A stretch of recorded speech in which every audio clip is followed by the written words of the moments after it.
तो ये 3 खाद हो जाएंगे भाइयों हमारे इसमें। तो एक गोबर की खाद हो गई, एक बरसीन हरी खाद हो गई और एक हो गई मील की जैविक खाद। अब इसकी जुताई करके हम इसका पलेवा करेंगे भाई।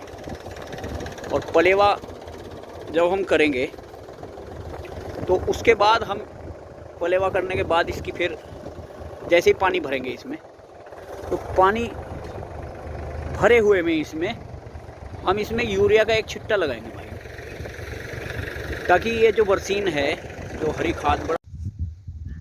सभी भाइयों को राम राम। मानव अहलावत यूट्यूब पर स्वागत है भाइयों आपका। भाइयों आज पहुँचे हम अपने खेत पे और ये खेत है भाइयों, देख रहे होगे आप लोग। ये बरसीन खड़ा भाइयों हमारे खेत में। ये वही खेत है भाइयों जिस पे मैंने मिट्टी डाल के कंप्यूटर कराया था और इसकी पहली वीडियो भी पड़ी हुई है। तो भाइयों हम इसमें गन्ना बोएंगे और गन्ने की व्यवस्था कैसे कर रहे हैं हम इस खेत में अपने, वो आज मैं आपको बताऊंगा।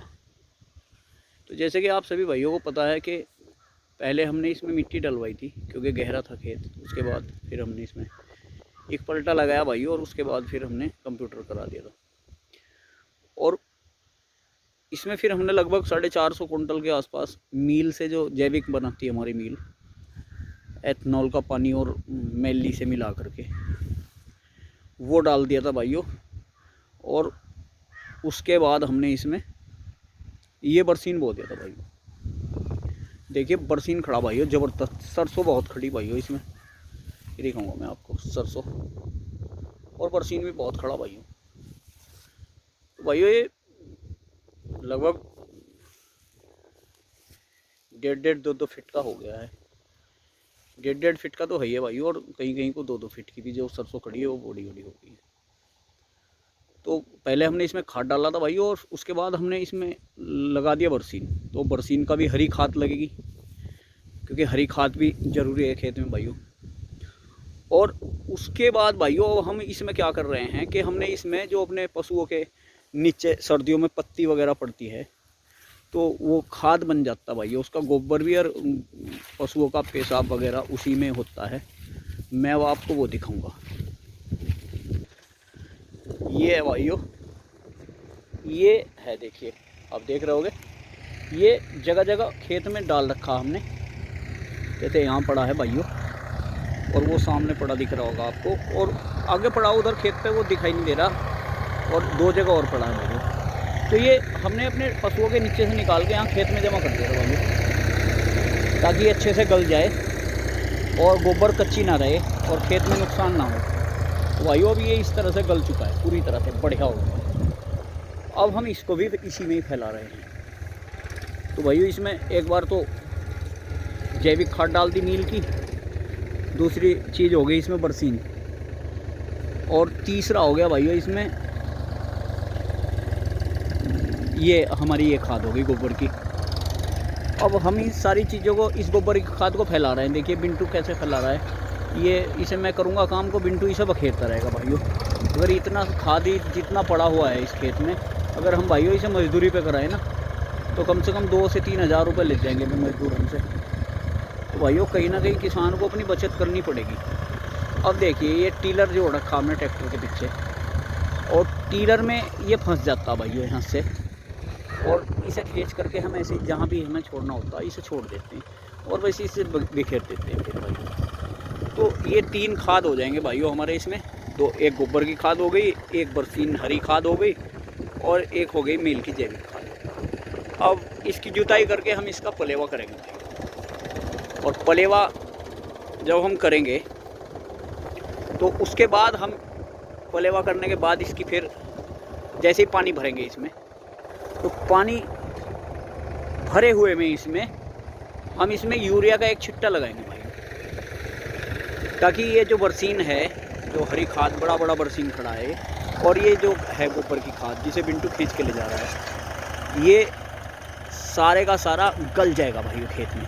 क्योंकि जो नाइट्रोजन होता यूरिया भाइयों इस बरसीन को और इसको भी सारे को गला देगा एकदम से, और तब तक ये हमारा खेत जुताई के लिए होगा, तब तक ये सारा गल जाएगा। और और इसकी बहुत बढ़िया खाद लगेगी भाइयों। और बस फिर जुताई करके गन्ना बोएंगे भाइयों इसमें। और मैं अब आपको ये दिखाता हूँ बिंटू खींच कैसे लगा इसको। तो भाइयों मैं दिखाता हूँ आपको। देखिए हमने ये टीलर, ट्रैक्टर में टीलर जोड़ रखा अपना, ठीक है जी। अब आपको इसे कैसे आप अपने खेत में बखेरेंगे। तो टीलर जोड़ रखा। चलिए भाई बिंटू जरा, अब देखिए ये बिंटू ने बस ये ऐसे बिंटू इसके ऊपर टीलर रखेगा और जब आगे वो चलेगा ना भाइयों तो ये इसमें फंस जाता, टीलर में ऐसे फंस गया। देखिए ये देखिए आप, और इसे ले जाएगा बिंटू खींच करके। ले जा भाई ले जा, ये ले गया बिंटू खींच करके। देखिए और इसे भाइयों जगह जगह छोड़ देगा ये देखिए। और बस इसे बाद में हम ये हाथों से इसे बिंटू बखेरता रहेगा और मैं इसे ऐसे ही करता रहूँगा। तो ये हमारा गन्ना बुआई के लिए हम खेत को कैसे व्यवस्था इसकी कर रहे हैं भाइयों। हमारी व्यवस्था अगर ठीक लगे तो कमेंट करके ज़रूर बताना कि हमने ठीक किया है अपने खेत में व्यवस्था या नहीं की है अब तक की। क्योंकि 30 हरी खाद और गोबर की खाद और मील की खाद ये हमने सारी डाल दी इसमें, ताकि हमारे खेत की उर्वरा शक्ति बनी रहे भाइयों। और फसल तो होगी भाइयों, क्योंकि गोबर की खाद मेन होती है। और खाद तो कोई भी हो भाइयों खेत में पड़नी चाहिए। और ऐसे ही डालते हैं हम तो लगभग ये 60 से 70 कुंटल बीघे की लगभग सारी खाद अगर हम मिलाएं गोबर की भी और अपनी मील की भी तो 60 से 70 कुंटल खाद हो जाएगी भाइयों एक बीघे में।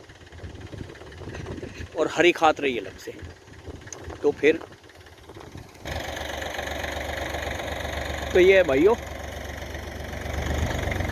ये देखिए कैसे खींच रहा है बिंटू खाद। ये ले गया खींच के भाइयों, इसमें फंसा चला जाता है टीलर। चलो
तो ये थी भाइयों हमारी खाद फैलाने की व्यवस्था। कैसी लगी भाइयों वीडियो? अगर अच्छी लगे तो भाइयों लाइक करना और कमेंट करके बताना। फिर मिलते हैं एक नई वीडियो के साथ। धन्यवाद।